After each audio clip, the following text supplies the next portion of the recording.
Hemos recorrido como familia vías, carreteras, y hay eventos que son inolvidables. Como algún momento íbamos en una de las vías en el departamento de Boyacá. Sin embargo, ya estaba oscureciendo, era de noche, y nos encontramos con una escena un poco extraña. Había un camión atravesado en la vía, pero tranquilos, no había heridos.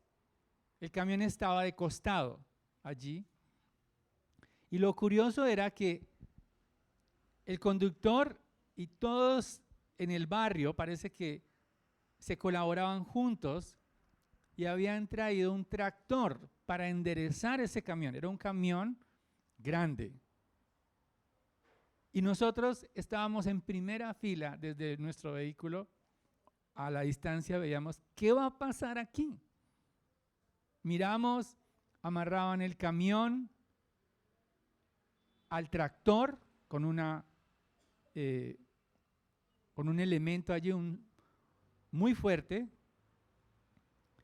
Parecía que no podían hacerlo, pero entre todos, o sea, lo más asombroso fue la colaboración. Todos decían, alguno daba instrucciones, otros decían, el caso fue que lo enderezaron. Lo pusieron nuevamente en su lugar y lo corrieron a un lado y pudimos pasar. Y por eso es el mensaje que hoy necesitamos.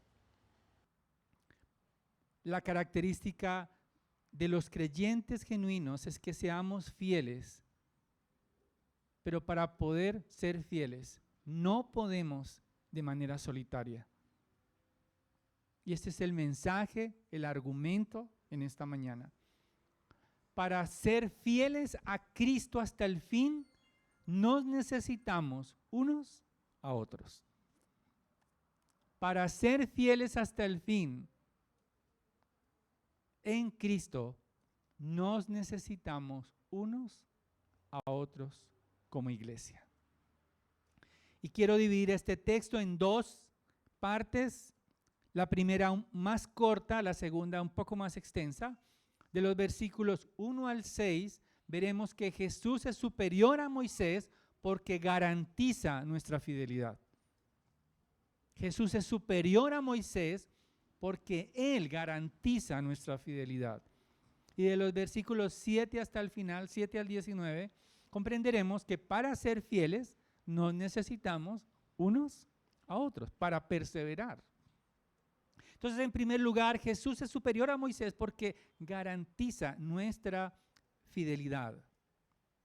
Moisés es muy importante y prominente en la historia de la redención. Es posible que los destinatarios de la carta de Hebreos conocían muy bien el Antiguo Testamento y parece ser que algunos admiraban tanto los sacrificios, el templo y también a Moisés, que era por quien Dios había enviado la ley. Moisés era muy destacado en la historia, entre los judíos, entre esa cultura.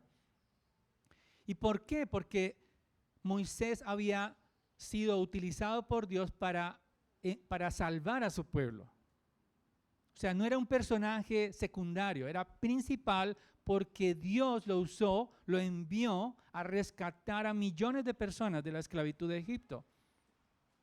Lo salvó, recuerdan, del río, fue criado allí en la nobleza egipcia, en el imperio mundial de ese tiempo, con un propósito: rescatar, ser el instrumento para rescatar a su pueblo. Pero además Moisés es muy importante porque él era el que intercedía ante Dios cuando Dios quería eliminar por completo a su pueblo. Moisés es el enviado de Dios, es el intercesor de su pueblo, pero Jesús es mayor que Moisés. Y también le asigna dos títulos a Jesús comparándolo con Moisés. Él dice, Jesús es el apóstol y sumo sacerdote de nuestra fe. Apóstol significa enviado. Lo que está diciendo el autor de Hebreos es que Jesús es el enviado de Dios, como fue Moisés al pueblo, para rescatar de la esclavitud del pecado. Moisés fue instrumento de Dios para rescatar al pueblo de Israel de la esclavitud física de Egipto, pero Jesús fue el enviado de Dios para rescatarnos de la esclavitud del pecado. Pero además Jesús es el sumo sacerdote, o sea, es un intercesor mayor, porque Moisés lo hacía frente a Dios por el pueblo, pero Jesús lo hace en el trono de Dios. Es el sumo sacerdote, es nuestro representante en los cielos, es nuestro abogado, es nuestro intercesor. Y por eso el autor quiere que su audiencia confíe en Jesucristo más que en la ley. Confíe en Jesucristo más que en su capacidad de agradar a Dios. Por lo tanto, hay un término allí, hay una palabra importante que vemos en el versículo 3, porque Jesús ha sido considerado digno de más gloria que Moisés, así como el constructor de la casa tiene más honra que la casa. Es decir, lo que está diciendo el autor de Hebreos es que Jesús es el dueño de la casa y que Moisés era un siervo. Moisés pertenecía al pueblo de Israel y el pueblo de Israel era de la descendencia de Abraham. Abraham fue el pueblo, la descendencia de Abraham, que es el pueblo de Israel, fue una creación de Dios, porque Abraham no podía tener hijos. Su esposa era estéril. O sea, cuando Dios en Génesis capítulo 12 le dice a Abraham, en ti serán benditas las familias de la tierra, Dios va a crear un pueblo por Abraham. O sea, Dios es el creador del pueblo de Israel. La descendencia de Abraham, que estaba en Egipto, Dios es el creador, incluyendo a Moisés. Entonces, Jesucristo es superior a Moisés porque Él es creador de la casa, es decir, del pueblo de Dios. Aquí la casa, algunos comentaristas intentan un significado de pronto al hablar de el tabernáculo o el templo, pero creo que es más preciso pensar que la casa tiene que ver con la familia de Dios. Es una familia, el pueblo de Dios, personas. La casa tiene que ver con personas. Y entonces Moisés fue simplemente un siervo, pero el hijo, el siervo que pasa, termina sus labores y se va de la casa, pero el hijo permanece en la casa. Es lo que quiere decir el texto. Así como el constructor de la casa tiene más gloria que la casa, porque toda casa es hecha por alguno, pero el que hace todas las cosas es Dios. Moisés fue fiel en toda la casa de Dios como siervo para testimonio de lo que se iba a decir más tarde. Pero Cristo, versículo 6, fue fiel como hijo sobre la casa de Dios, cuya casa somos nosotros. En otras palabras, Dios ha creado un nuevo pueblo por el poder de su Espíritu, nos ha hecho nacer de nuevo y nosotros también somos hijos de Abraham porque hemos creído por la fe en Cristo. Al creer, somos parte de la familia de Dios, porque Abraham creyó y le fue contado por justicia. La casa de Dios es la iglesia de Dios.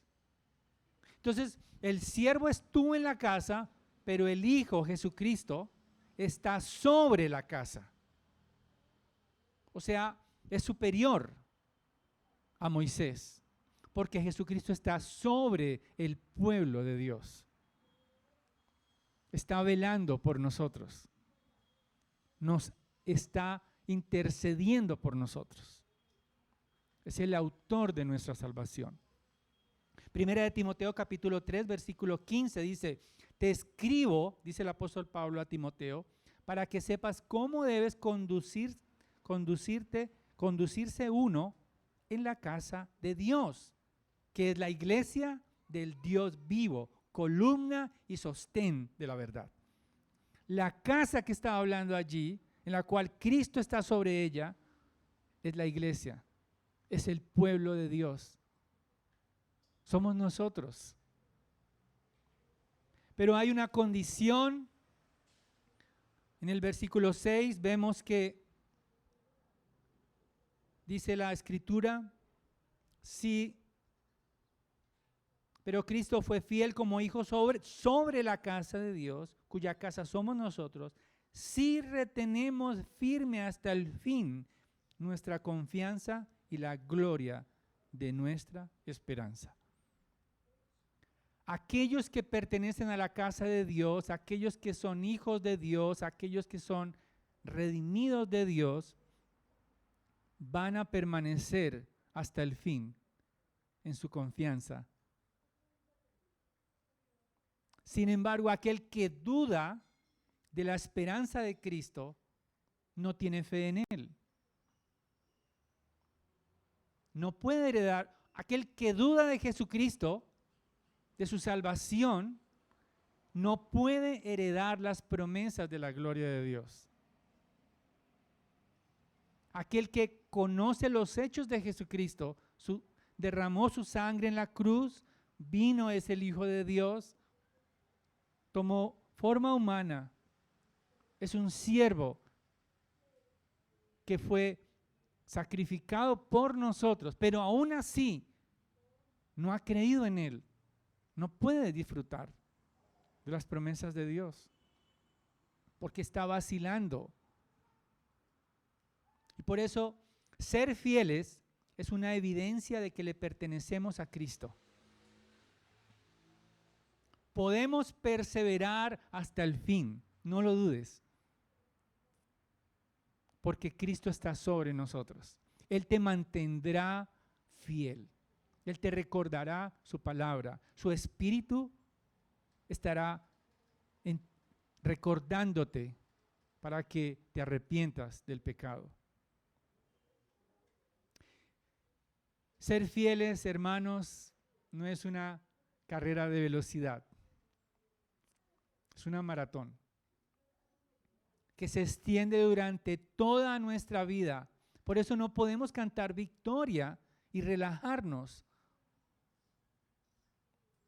Hace poco veíamos la transmisión de los juegos y la competencia era de natación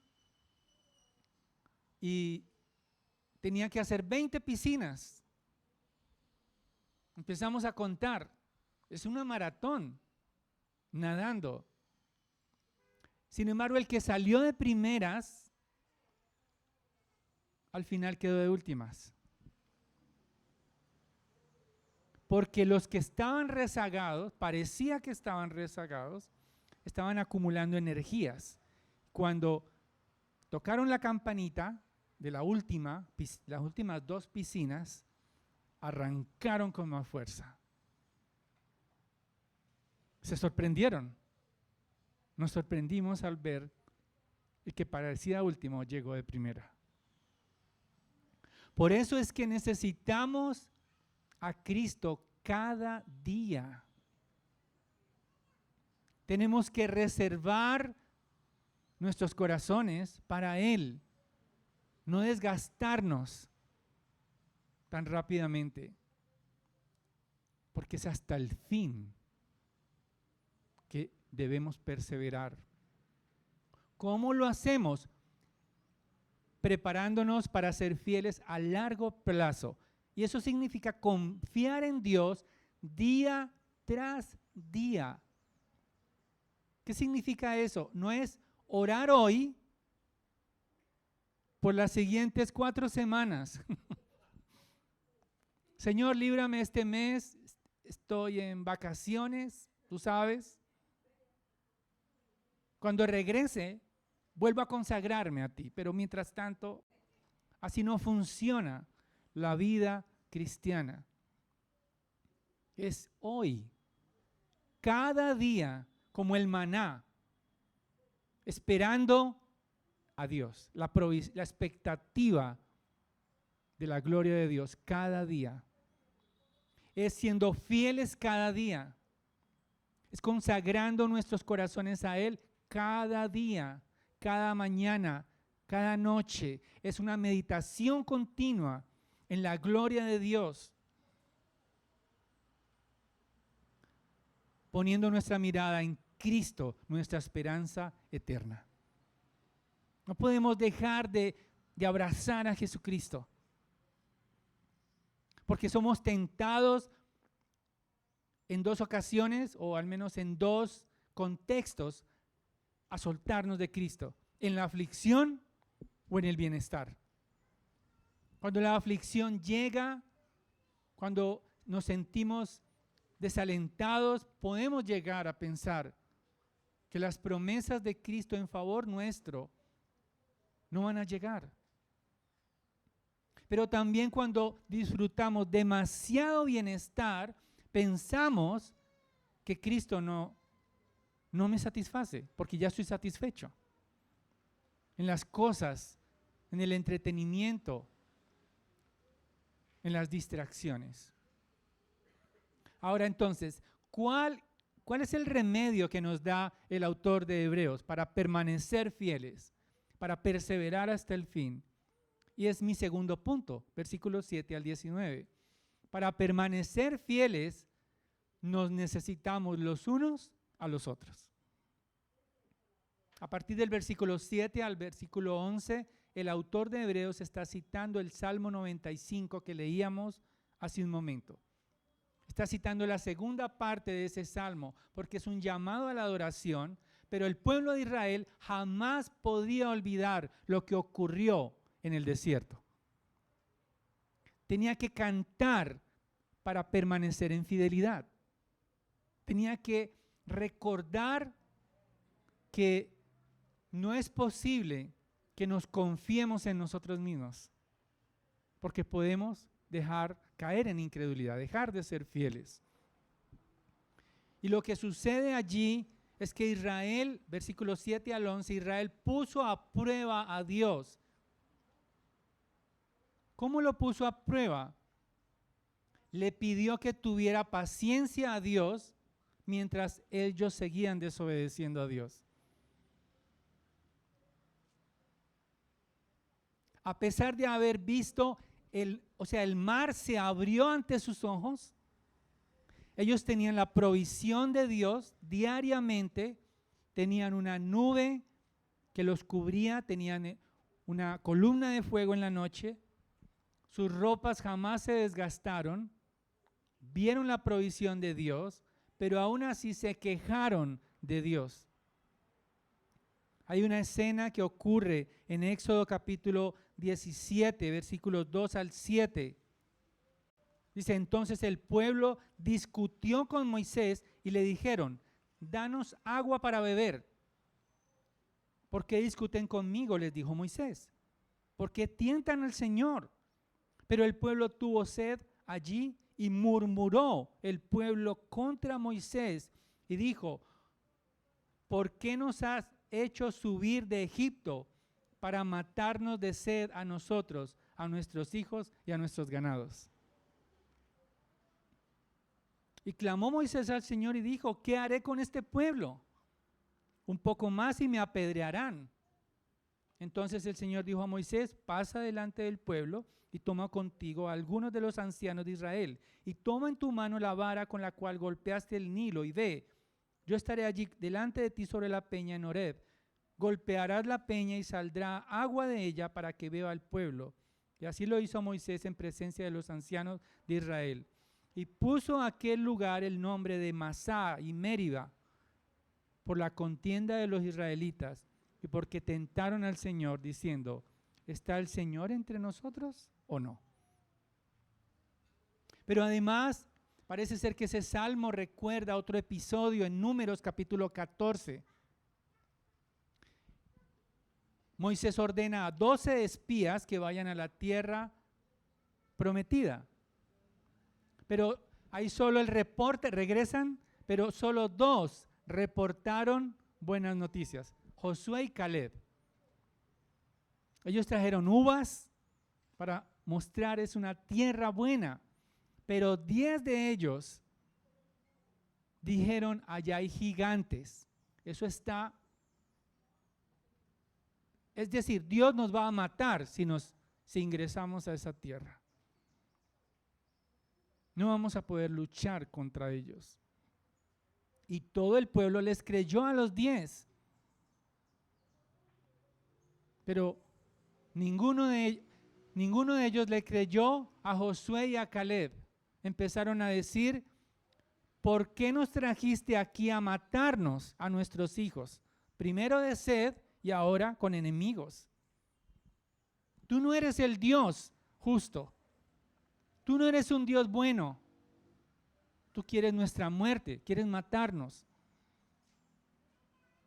Y fue tanta la rebelión del pueblo que ellos temían por su vida. Y Dios quiso exterminarlos, pero Moisés intercedió por ellos. Y por eso Dios les dio una sentencia: no entrarán en mi reposo. En otras palabras, no podrán disfrutar de la vida tranquila en la tierra prometida. Morirán en el desierto. Entonces, toda esa generación murió en el desierto. 40 años estuvieron vagando en el desierto, quejándose de Dios. Y solo sus hijos entraron. Josué y Caleb, que eran de esa generación, entraron a la tierra prometida porque le creyeron a Dios. Y por eso el autor de Hebreos está hablando a la audiencia que confiaba más en Moisés, que confiaba en la ley, para que tengan cuidado. Versículo 12. Tengan cuidado, dice el autor de Hebreos, porque, hermanos, no sea que en alguno de ustedes haya un corazón malo de incredulidad para apartarse del Dios vivo. Esa palabra apartarse en el idioma original es la misma palabra utilizada para apostasía, es decir, rebelarse contra Dios. Lo que está diciendo el autor es: no dejen de abrazar a Cristo, no permitan que las circunstancias los hagan preferir regresar a sus viejas prácticas judías y no abrazar únicamente a Cristo. No vuelvan atrás,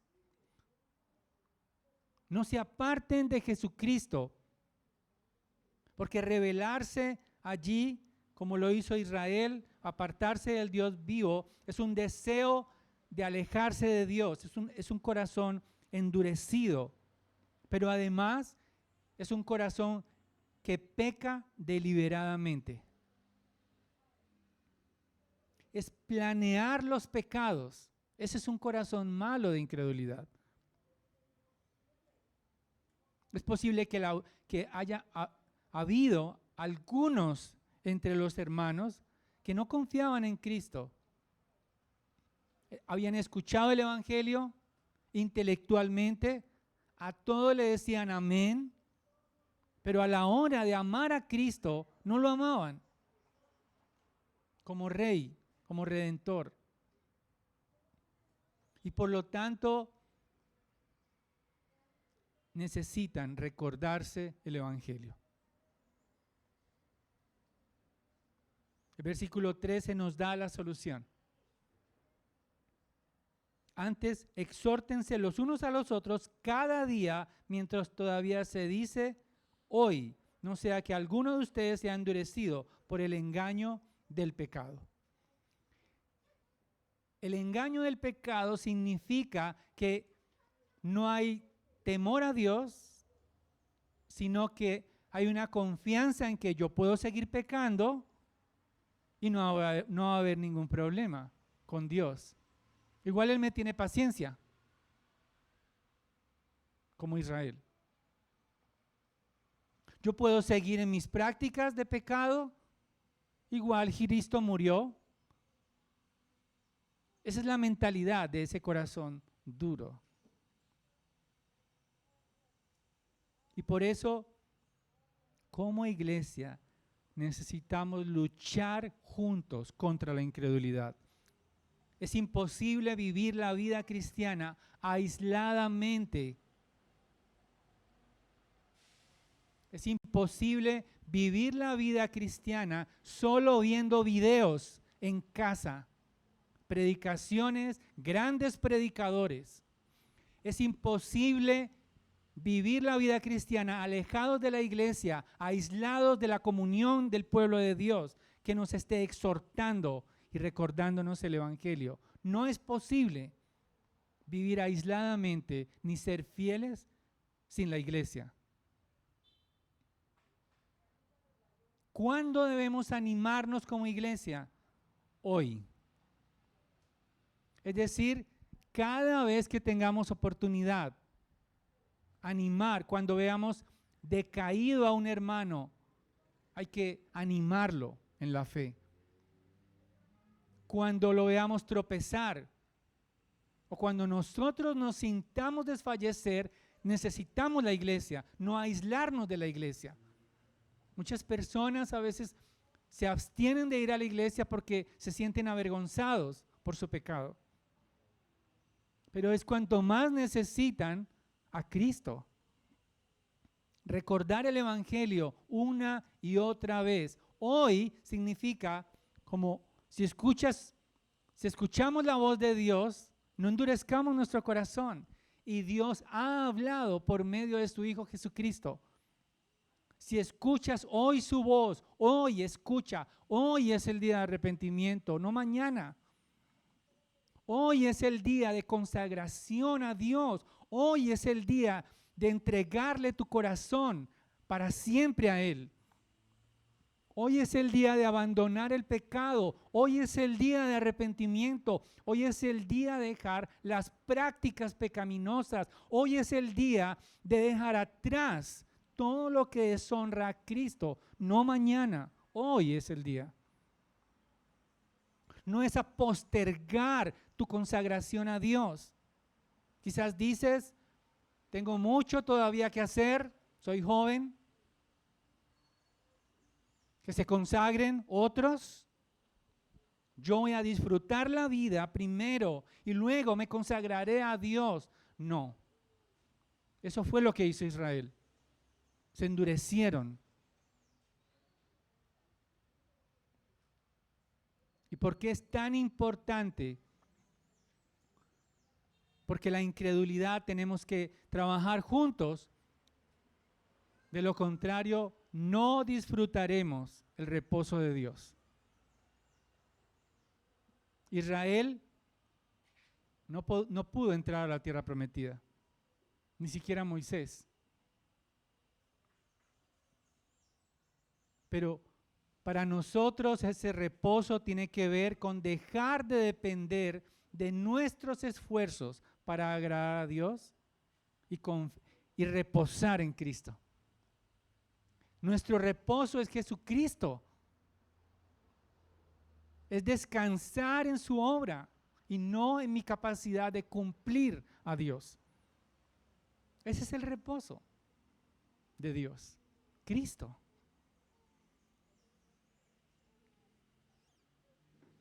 Hermanos, como sucedió con Israel, no estamos exentos de transitar por el desierto de este mundo. Muchas veces esta vida es como un desierto. Y por lo tanto, tendremos que enfrentar dificultades, tendremos que lidiar con nuestro carácter, todavía habrá allí cosas por conquistar en nuestro temperamento. Habrá luchas que tenemos que enfrentar en este mundo caído, desierto. habrá oposición de adentro y de afuera. Mientras avanzamos, habrá circunstancias, personas que nos quieren restar el avance. Entraremos inclusive en dudas cuando estemos en esa mesa de cirugía, quizás. O cuando estemos en la playa disfrutando. Tiempos de crisis y tanto bienestar que ni siquiera hay tiempo para Dios. Sin embargo, ¿cómo podremos ser una iglesia fiel? ¿Cómo luchar contra la incredulidad? Al menos hay 5 maneras que quiero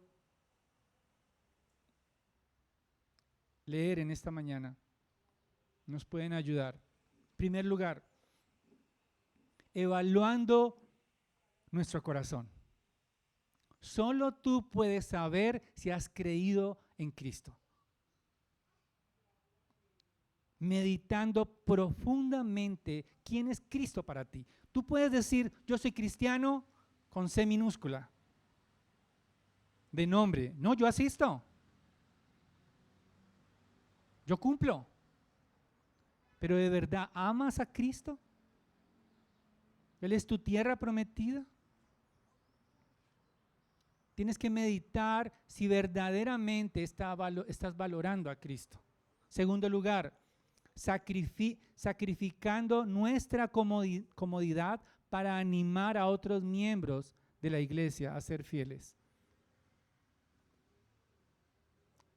Sé que no ocuparse de los problemas de nadie. Hermano, nos vemos en 8 días. Pero necesitamos sacrificar, conocernos. Necesitamos sacrificar tiempo para poder animar a otros. Salir a comer con ellos, tomarnos un café o un champús. Pero compartir tiempo con mis hermanos cuesta, pero necesitamos animarnos unos a otros. Necesitamos orar los unos por los otros. Tercera manera, abriendo nuestro corazón para pedir ayuda cuando el pecado nos está respirando en la nuca. Cuando la incredulidad está allí tratando de seducirnos. Pedir ayuda, levantar, como dicen los americanos, la bandera roja de ayuda, auxilio. Pide auxilio a tus hermanos. No trates de mostrar tu mejor cara. Si estás batallando con pecados, pornografía, si estás batallando con pérdida de tiempo, si ya te están seduciendo personas para apartarte de Cristo, si ya estás en terrenos del enemigo, busca ayuda. Si ya no puedes lidiar con tu carácter, si ya estás explotando, y arrepiéntete delante de Dios. Cuarto, tiene que ver con la anterior, pero aquí es hacer un esfuerzo por conocer a tus hermanos.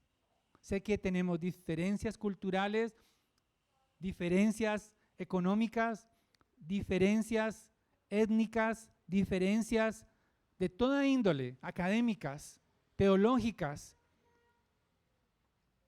Pero por favor, trata de conocer a tus hermanos en la fe. Trata al menos de identificarlos para saber cómo orar por ellos. Sus nombres en la lista de oración. Si tienen niños, si tienen luchas, si están pasando dificultades. No simplemente revisar el WhatsApp cada 8 días. llama al hermano, pregúntale cómo está. Sal de este lugar, invita un cafecito, una avena a tu hermano, conócelo. De esa manera podemos saber cómo orar por ellos. Y finalmente, dejando la indiferencia ante la necesidad de ánimo y exhortación de otros hermanos. No pensemos simplemente, eso es problema de ellos. Miren a ver cómo hacen. Yo voy para la patria celestial, punteando. Si alguien se quedó, Dios lo bendiga. No.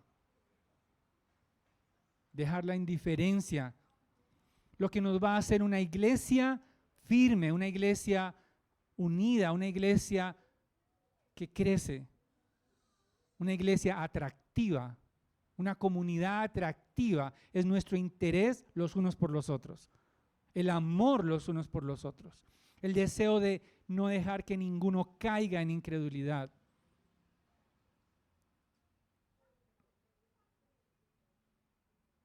Y tenemos hoy un recordatorio de que es posible, porque tenemos un Salvador glorioso. Vamos a orar por los elementos y disfrutar de la Santa Cena en esta mañana. Padre, gracias por el pan y la copa que podemos disfrutar hoy. Ayúdanos mientras celebramos solemnemente tu sacrificio a poder identificarnos juntos como un solo pueblo, como un cuerpo que necesita considerarse los unos a los otros. Te lo pedimos en Cristo Jesús. Amén.